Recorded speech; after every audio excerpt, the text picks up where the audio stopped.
Shepsefkaf, remember, builds the Mastaba al-Faroon in the desert. And then, Fifth Dynasty, we get kings changing their names to have Ra at the end, or Re, solar gods. They build temples rather than big pyramids. They're building solar temples. There are all kinds of changes. The last king of Dynasty 5 starts putting pyramid texts on the walls. I think the priests are controlling things. But anyway, at the end, we saw Dynasty 6, the last dynasty of the Old Kingdom, end with Pepi II. Oh, that was Dynasty 6. I think I said Dynasty 5. And the suggestion My bad. was that maybe he just got too old. Maybe he just couldn't lead that army in battle anymore. Maybe he couldn't control the government anymore, and Egypt just declined. There's another theory. I should be fair to Kurt Mendelsohn. There's another theory about why Egypt took a nosedive. Now, Kurt Mendelsohn is not an Egyptologist. He's a physicist. He's dead now. He's a physicist who had a theory about the pyramids and pyramid building. And his book, it's a wonderful book. It's called Riddle of the Pyramids. It's one of those great books and rare books. He's not an Egyptologist, but he wrote a book called... You know, he didn't get it right, but he's an intelligent man thinking through things. And his theory about why there was a decline was that, remember after the Fourth Dynasty, after those great pyramids of Sneferu and Cheops and Khephren, there were no longer any big pyramids built? His idea is that that's why the government declined. What happened was you had 90,000 guys working on a pyramid, and all of a sudden maybe the priests convince the pharaohs not to build big pyramids anymore. What do you have? Unemployed laborers. And maybe you have this large workforce no longer employed, they revolt, cause problems, and maybe that's the reason for the decline. That was Mendelsohn's theory. I don't think it's right. I think most of the laborers were farmers who were free during inundation, and they went back to their farms. But I just wanted to be fair and give you another theory. So, in any event, the Old Kingdom ends with a lot of changes and a decline. Then comes the Intermediate Period. It's a period about which we know hardly anything. It lasts for as long as the United States has been a country. Nearly 200 years it lasts, and we hardly know anything. It's a curious thing that you can have a Dark Ages for so long. But that's how long Egyptian history is. Now, how do you reconstruct history when you don't have any records? There are practically no records of this period, right? It's a problem. Because remember, it's the government that kept the records in ancient Egypt. Private people didn't keep records. Private people couldn't write most of them. Well, we use various sources. And I'm going to tell you today about the First Intermediate Period, about what happened, what we think happened, but I'm also going to use it to try to show you how Egyptologists piece together a picture of a period that we don't know much about. One source. It's called Manetho. He's a priest. He's an Egyptian priest who was alive at the time of the Ptolemies. Now, these are the Greeks who ruled Egypt at the very end of the civilization. Manetho was alive in the 3rd century BC, and he wrote a history of Egypt called Egyptiaca, Egypt, about Egypt. Now, the virtue that Manetho has is he's an Egyptian priest. He's an insider. He had access to temple records. He could read the hieroglyphs. So he's going to write a history of Egypt. But it's called Egyptiaca. That's Greek. Now, why is he writing in Greek? Well, the answer is that Egypt is being controlled by Greeks. He is writing for his king, who's a Greek.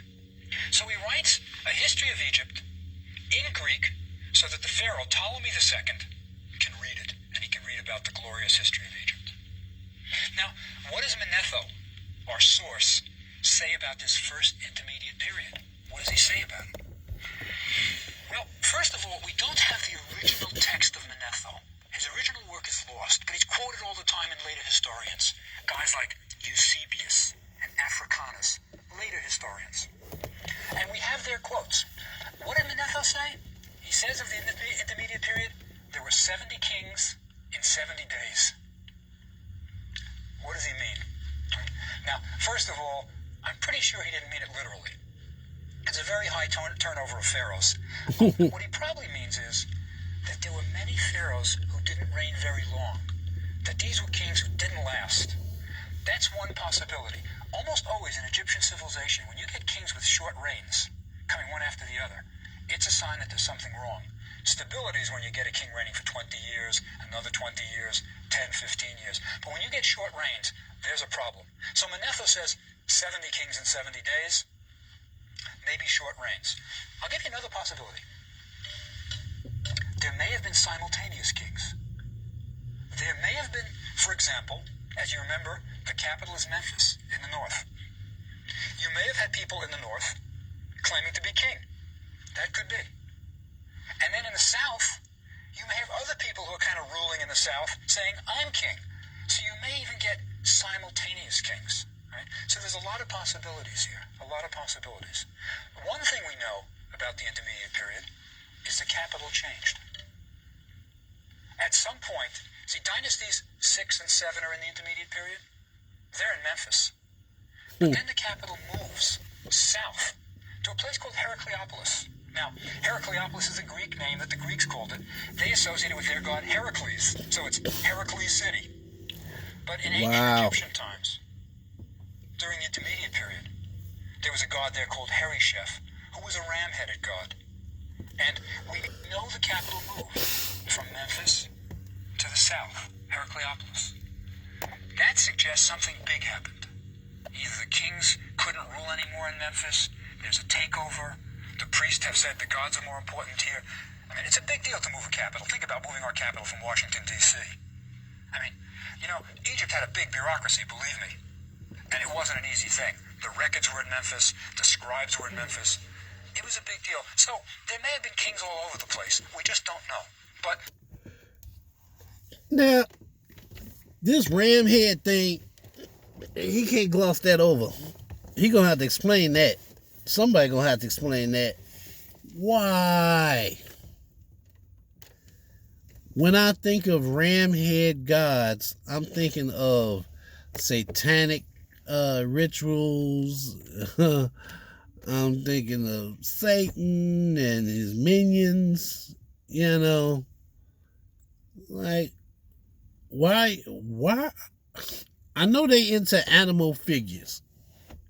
I get that. But a ram. I mean, hey, even Moses used Moses and a couple other people in the Bible used animal sacrifices. I get that part, you know, cows, sheep, lambs, but you worshiping a deity with the strength of a ram, only for that same figurehead to be used for evil intentions, evil representations, I should say. I don't know. But as you heard, Egypt was in decline. So they had their highs, and now they're going into their lows.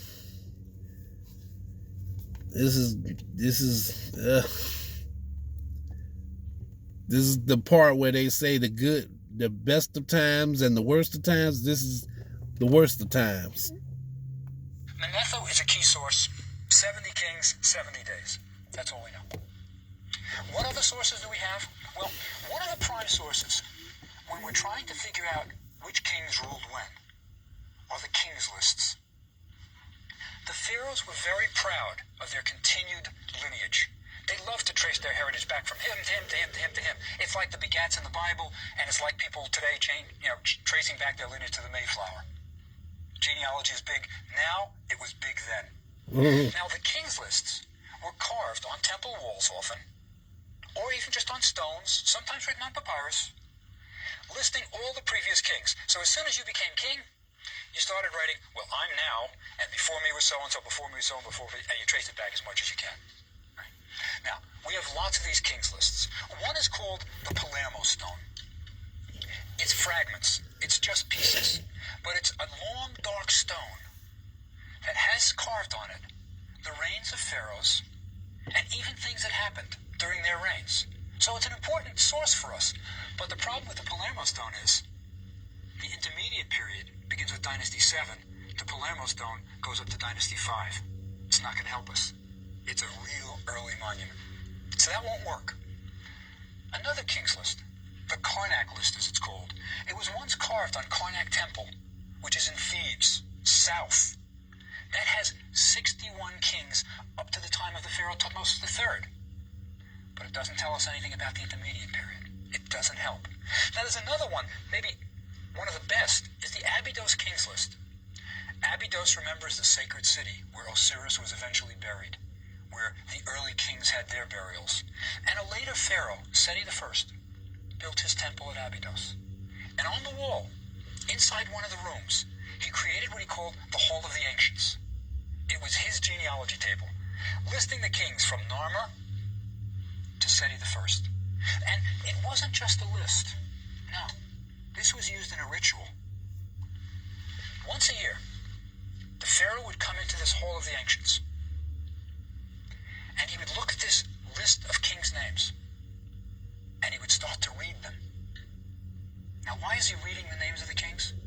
Well, above the kings' names is a prayer, and the prayer says, "May the king grant the wish to Anubis," and it's a funerary prayer, and it says, "May the god give bread and beer, food, cattle, geese, and oxen, all things good and pure upon which the god lives. May he give all these things to these kings." So by reading the names of these kings, they're going to get food, bread, beer, clothing, alabaster, linen, everything needed in the next world. So a king's list is important, but it doesn't help us with the intermediate period. We still really don't know.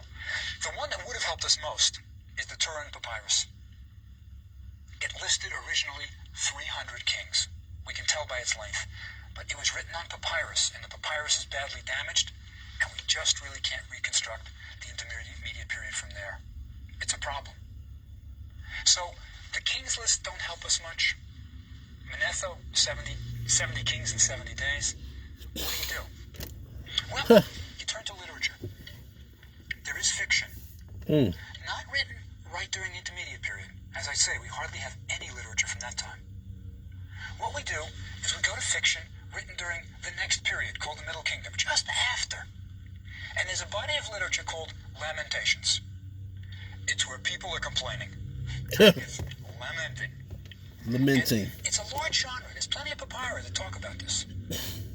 And it gives us an insight into what was going on in this intermediate period. And I'm going to read a little bit to you of Lamentations. But let me tell you first about my favorite example of a lamentation.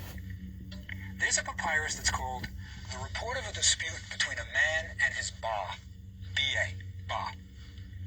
The Egyptians believed that a person was made up of many parts. The physical body, that's part of it. But there's also soul. Now the soul had lots of different parts, aspects. One was called the Ka, K-A. That's sort of like a physical double.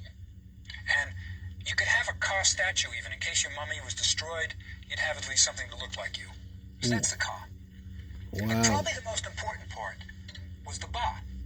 The Ba was your personality. It's what makes you you. And they used to represent the Ba in a kind of curious way. You'll see it drawn on tomb walls and in papyri, in Books of the Dead. It's got the head of a man, the deceased, and the body of a bird. And the idea is that this Ba could kind of flit in and out of the tomb until it was time to resurrect. So you had, and there are other parts too, but the important parts are the body, the Ka, and the Ba. Now, this papyrus, The Report of a Dispute Between a Man and His Ba, talks about a man who's about to commit suicide. He's really unhappy. Okay. It's probably the intermediate period. And he laments. He says, "There's no justice in the world. Things are terrible." He says, "I have no one to talk to. Brothers kill each other." All kinds of horrible things he describes. And he says, "I'm going to kill myself." Now the Ba steps in and talks to him. That's why it's a report of a dispute between a man and his Ba. And the Ba says, don't kill yourself. It's wrong. Now it's interesting. It's a kind of philosophical discussion. Is suicide justified? Sort of interesting. And the man tries to, no, I'll tell you what I'll do, Bob. You know, I'm going to kill myself. And the boss says, I'll tell you what happens. You kill yourself, I'm going to desert you. You're not going to have me in the West, in the next world, and then you can't resurrect. And the man says to the bar, he's talking to his soul, he says, listen, I will make for you a tomb that will make every bar envious of you. You're going to have the best tomb ever. Just don't desert me. And the boss says, no. You kill yourself, you're out of immortality. Now the papyrus ends. We don't know. It breaks off. It's damaged. We don't know what happens in the end, right? But at least we've got a guy lamenting, complaining, thinking about suicide, and the boss says, it's wrong, don't do it, right? I'll desert you. Now, that's a lament. It's my favorite because it's kind of personalized. But there are more. It's a whole genre. And let me give you an idea of the kinds of things that people were saying in these lamentations. It's kind of neat. You'll see. This is a lament. It's written in the Middle Kingdom, but you'll see it's got some funny things in it. He says, this is somebody complaining, right?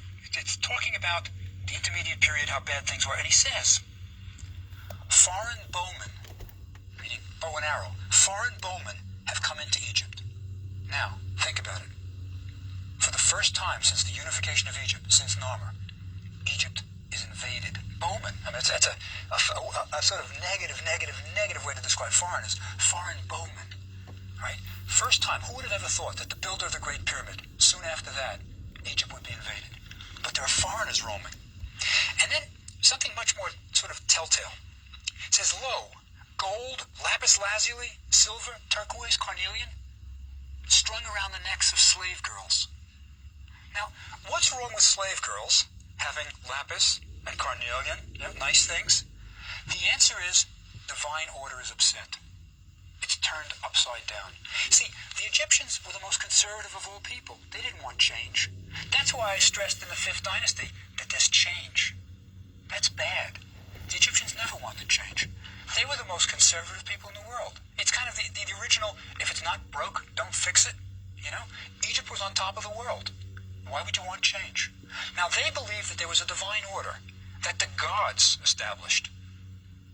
And that meant Egypt was at top, ruling the Middle East. It also meant that lords had good things, slaves had not much. That was the way it was supposed to be. Now, who is responsible for making sure that divine order is established and stays put? The Pharaoh. The Pharaoh. By making offerings to the gods, by going into the temples, the Pharaoh would make sure that the gods were pleased, and then divine order would remain. So, you talked about lamenting. I've always heard that term before, but I've never really understood it. Now I feel like I understand it. Lamenting. So lamenting is basically getting stuff off your chest, complaining about, what bothers you.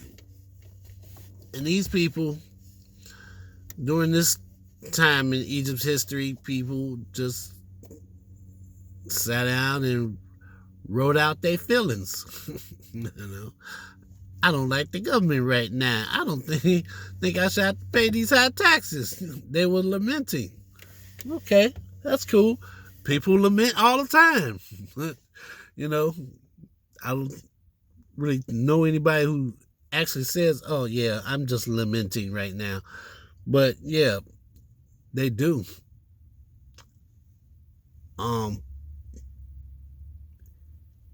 He also talked about changes in the government. He referred to a guy that was writing the book or something, and he's doing it in Greek. So from that, we can say that the Ptolemies, the lineage of Cleopatra, they ruled for a long, long time. And we might dive into a little Alexander the Great You know, I mean, that's where the Ptolemies came from, you know. I don't know. It feels important, but how important, I don't know.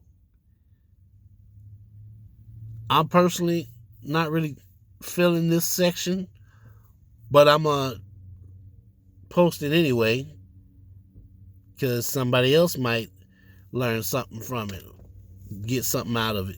So I'm not going to be selfish and just say, oh, well, I don't like this part, so I'm not going to put it on there. No, not going to do that. Not going to do that. So, that being said, good people, I'll talk to you later.